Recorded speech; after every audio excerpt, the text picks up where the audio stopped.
Բարի երեկո, այս ուշ ժամին, այս ցուրտ եղանակին մի քանի վայրկյանով, մի քանի րոպեով ստիպված եմ իմ բնակարանի բալկոնից ձեր ժամանակը խլել մի կարևոր հարցով, որ այս պահին սոցիալական մեդիայում վստահ եմ շատ-շատերի աչքին զարն է։ Խոսքը վերաբերում է հետևյալին, իշխանական պատգամավորներ, պաշտոնյաներ իրար հերթ չտալով բոլորը գրում էին ուռա, դատարանի որոշման բեկանվել է ամենայն հայոց կաթողիկոս Գարեգին II վեհափառի որոշումը եւ Մասածոտ թեմի առաջնորդ Գևորգ եպիսկոպոս Սարոյանը վերականգնվել է իր պաշտոնին։ Մի քիչ տարօրինակ էր առաջին պահից, չէ՞ որ ասում էի լավ, ամսի 15-ին էր, որը աննախադեպ է, բայց դա այլ թեմա է։ Գևորգ եպիսկոպոսը հայց ներկայացրել մայրաթոռի դեմ, ինչպես կլինի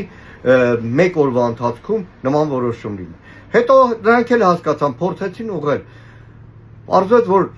եզակի դեպք է Հայաստանի քաղաքացիական դատավարական պրոցեդուրաների մեջ, այդ դատարանների պատմության մեջ, որ առաջին օրը ամսի 15-ին հայցը ներկայացվի դատավորը ափալ-թափալ,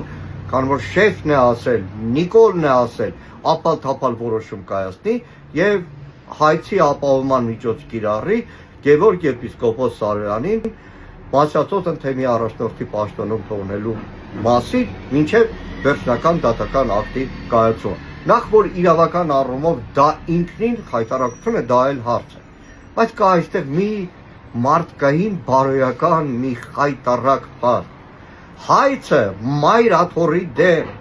որ Մասածոտ թեմի առաջնորդի պաշտոնում մնա Գևորգ եպիսկոպոս Սարոյանը, հայցը ներկայացրել է Արման Վոլոդիայի Սարոյանը, իսկ գիտեք ով է դա, Գևորգ եպիսկոպոսն է, երբ որ մինչև օծումը կրել է անուն, իսկ հոգևորականների համար դա հայտնի է, օծումից հետո իր ավազանի անունը իրենցը չէ, այսպես է Նիկոլ Փաշինյանը բոլորին մինչև վերջ շրիշակից ներքև իջեցնում, մեկին ծնկեցնում եկեղեցում, ԱԱԾ-ականներին, ոստիկաններին հազարներով փողոցներից տուն չի թողնում գնան, իսկ եպիսկոպոսին, որը պետք է հպարտանար իր անունով, պարտադրում դատարան դիմել